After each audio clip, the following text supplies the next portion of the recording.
Luna's obsession with control takes a darker turn when she corners Will, forcing him into an impossible choice. In the dead of night, she insists he board a plane and leave Los Angeles immediately, tearing him away from the life he knows, the family that raised him, and the future he has barely begun to shape.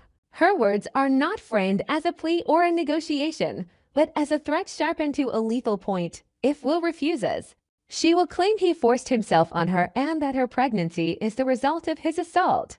It is not just an attack on Will's character, it is a calculated strike aimed directly at Spencer Publications. Luna knows that the moment such a story surfaces, headlines will roar, social media will ignite, and Bill Spencer's empire will be dragged into a scandal it may never recover from. The house that Bill built on ruthless business acumen, power, and branding would crumble under a storm of outrage, lawsuits, and public condemnation. For Will, the threat is personal and devastating. It is the erasure of his innocence, the destruction of his name before he has even fully stepped into adulthood. For Bill, it is an attack on blood and legacy, the kind of strike no billionaire father can endure without tearing apart the world to shield his child. And for Katie, it is the shattering of the fragile peace she fought so long to build around her son, now ripped away in a moment of terrifying manipulation. As Will struggles to hold his composure, Luna presses harder. She reminds him of the speed with which reputations burn in the digital age, how one edited clip or whispered accusation can spiral into a narrative too powerful to stop. She paints a future where Will is branded forever, where the Spencer name is spat out in disgust, where his father is forced to dismantle his empire under the relentless weight of public judgment. Every syllable lands with the weight of a guillotine. She drives the message home, compliance or destruction. Will, young but not naive, knows he has no choice but to play along for now. He gets into the car, his mind racing faster than the miles disappearing under the tires. Meanwhile, in another corner of the city, Bill and Katie are already in motion.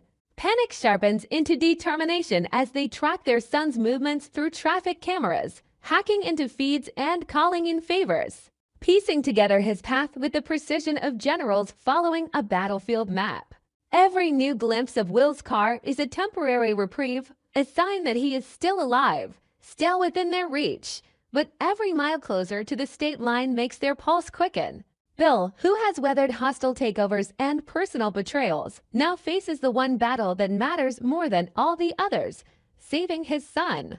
Katie, her voice steady even through the tremors of fear, refuses to let panic dictate their moves. Together, they pursue the trail, knowing each second counts. At the same time, Lee and Poppy engage in their own war of words, their conflict boiling over as the crisis sharpens into a question of morality and survival. Lee insists that Luna's behavior has crossed a line too severe to ignore. In her view, Luna has become a danger not just to herself but to others, a powder keg threatening to detonate in every direction. The only responsible course is to involve law enforcement, to hand Luna over to the authorities before her threats turn into permanent destruction. Poppy recoils at the thought. As a mother, she cannot bear to see her daughter branded a criminal, locked into a system that will devour her fragile spirit. Instead, she argues for secrecy, for shielding Luna from the public eye, for forcing her into psychiatric care where her mind can be treated without the shame of handcuffs and headlines. To Poppy, Luna is still redeemable, still salvageable. To Lee, redemption is no excuse for chaos. Their argument is not just philosophical, it is visceral, cutting into the heart of sisterhood and motherhood, into the question of where loyalty ends and accountability begins. Back in the car, the tension builds with each mile marker. Will's hands tighten on the wheel, his mind shifting from fear to strategy. He cannot outrun Luna forever, nor can he let her story become the truth of record. He pulls the car to a stop at the state border, forcing Luna to confront him. With a calm steadiness that belies his age, he takes out his phone, presses record, and demands that Luna confess. He tells her that if she truly intends to ruin him, the least she owes is honesty. To his surprise, Luna begins to speak. Perhaps it is arrogance, perhaps it is fatigue, but she admits on the recording that this was her plan all along, that she threatened him into compliance with a fabricated story. That none of her accusations are real. For a fleeting moment, will taste Victor acknowledge that he now holds proof, a weapon against the storm she threatened to unleash. But Luna is not finished. If her talent for destruction lies in chaos, her genius lies in manipulation. When Will believes he has cornered her, she flips the script with chilling precision. Within hours, she has cut and spliced the audio, twisting the words into a nightmare inversion. In her version of the recording, Will becomes the aggressor, the voice that pressures, the one who threatens, the one who sounds unhinged enough to match the monster she painted. The truth is buried beneath edits so clean that only the raw file could save Hyman. Luna ensures that the doctored version will travel faster, further, and louder. Now, Will is not only in danger of being accused, he is already condemned by the technology that Luna wields like a blade. Bill and Katie's pursuit brings them closer, but they are chasing a moving target whose traps are already laid. As they zero in on the border, their son's fate hangs not only on whether they reach him in time, but on whether they can unravel the digital poison Luna has released. Spencer Publications, the empire Bill fought tooth and nail to build, now stands on the edge of collapse, not because of market competition, but because of a single girl with a phone and a grudge. Katie knows the fight will be brutal courts, headlines, custody battles over the truth itself. Bill knows there will be no compromise. The man who once saw scandals as temporary obstacles now stares into the abyss of losing his son, his company, and his legacy in one strike. Lee and Poppy, still locked in their argument, hear the news of Luna's next move and feel the gravity of their choices tighten.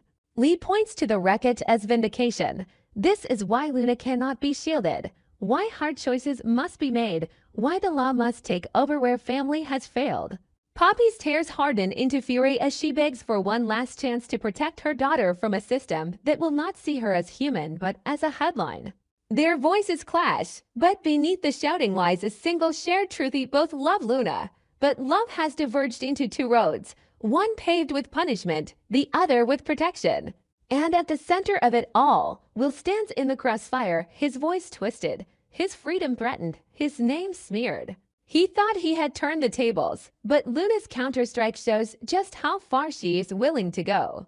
He is not just fighting for survival now, he is fighting for reality itself, for the right to be known as who he is rather than who Luna has painted him to be. The battle is no longer on the road or in the hospital corridors or in the boardroom of Spencer Publications. It is in the court of public opinion, in the viral whirlpool of rumor and manipulation where truth is the first casualty. The state line becomes more than a boundary on a map. It becomes the threshold between who Will was before and who he will be forced to become after. Bill and Katie race to pull him back. Lee and Poppy fight over whether Luna deserves rescue or punishment, and Luna herself sharpens every weapon at her disposal. The drama tightens into a single question with no easy answer. When family, reputation, and truth itself are at stake, how far will each of them go? And how much will be left of them when the fight is over?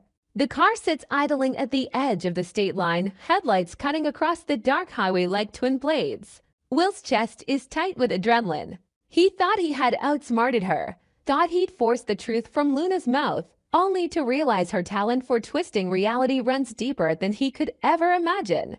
He stares at her, trying to reconcile the girl who once leaned on him for comfort with the manipulator who now holds his entire life in her hands. Luna leans back in the passenger seat, her phone glowing like a weapon. On the screen is the altered file, the new version of the recording that transforms Will into a predator. She lets it play just loud enough for him to hear his own voice contorted into something monstrous. One upload, she whispers, her tone soft but lethal, "And you're done. Your father's empire. Ashes. Your name. Ruined." Katie won't be able to walk into a grocery store without people spitting on her. This isn't a game anymore, Will. This is survival. Many now yours if you're smart enough to obey me. Will grips the wheel until his knuckles blanch, his mind racing for an escape. Every instinct tells him to grab her phone to destroy the file before it spreads. But he knows Luna. She would have backups. She would have hidden copies waiting to detonate if she senses betrayal. He has to think like her now, move like her, become the manipulator without losing himself. Back in Los Angeles, Bill and Katie push harder on their chase. They've hacked into another feed, this time from cameras stationed along the interstate. Bill's fury sharpens into an icy clarity. His son has been weaponized, his company targeted, and his family threatened by a girl he should have shut out the moment she showed signs of chaos. She picked the wrong family, Bill mutters, eyes burning as he grips the steering wheel of his car like it's a battlefield command center. Katie keeps him grounded, but her fear is palpable. She knows Bill's instinct for vengeance, and she fears what he might do to Luna if he gets to her before the police. Her voice trembles but stays steady enough to remind him, "We're saving Will first. We get him out, Bill." Whatever happens to Luna, decide later. Meanwhile, at the hospital, Lee and Poppy are still at war. News has reached them of Luna's escalation, of the doctored recording that paints Will as a monster. Lee feels vindicated. "This is exactly what I warned you about, Poppy. She's out of control. She doesn't need a gentle hand, she needs to face consequences before she destroys every life around her." Poppy's tears run unchecked as she shakes her head. "She's my daughter. You don't hand your daughter to the wolves. You don't lock her away like a criminal. She's sick, Lee. Sick. We can treat her. We can fix this, Lee snaps, her voice cold as ice. "You don't fix this kind of destruction. You contain it. If you can't do it as her mother, then I'll do it as her aunt." She doesn't just need therapy, Poppy. She needs to be stopped. The argument tears open years of resentment between the Sistersleys' rigidity versus Poppy's permissiveness, discipline against desperation. Both believe they are right. Both are blind to how quickly time is running out. On the highway, Will makes his move. He tells Luna he understands now, that he sees why she feels cornered, why she needs to control the narrative. He plays along, letting his voice soften, letting her believe she's pulled him into her world. Luna's suspicion melts just enough for him to reach toward his phone again, but she catches the flicker in his eyes. In an instant, she lunges, grabbing the device from his lap. The car jerks as Will struggles to keep it steady. Horns blare as a truck swerves past them, and for a split second, disaster feels inevitable. Luna laughs breathlessly, clutching his phone. "You really thought you could beat me at this game? I'm always 2 steps ahead, but Will has one last card." Earlier, when he forced Luna to confess, he uploaded the raw recording to a hidden cloud account and announced to her. It's a faint thread of hope, but it might be the only thing standing between him and destruction. He just has to stay alive long enough for Bill and Katie to find him, for the truth to surface before Luna can detonate her version of events. Bill's car eats up the miles as father and mother race toward the border. His phone buzzes with updates from Justin Barber, his loyal fixer, who has already begun laying the groundwork for a counteroffensive. If Will has proof, we'll bury her lies before they sprout legs, Justin promises over the line. But Bill knows how quickly lies can spread, how much damage can be done before the truth ever has a chance to breathe.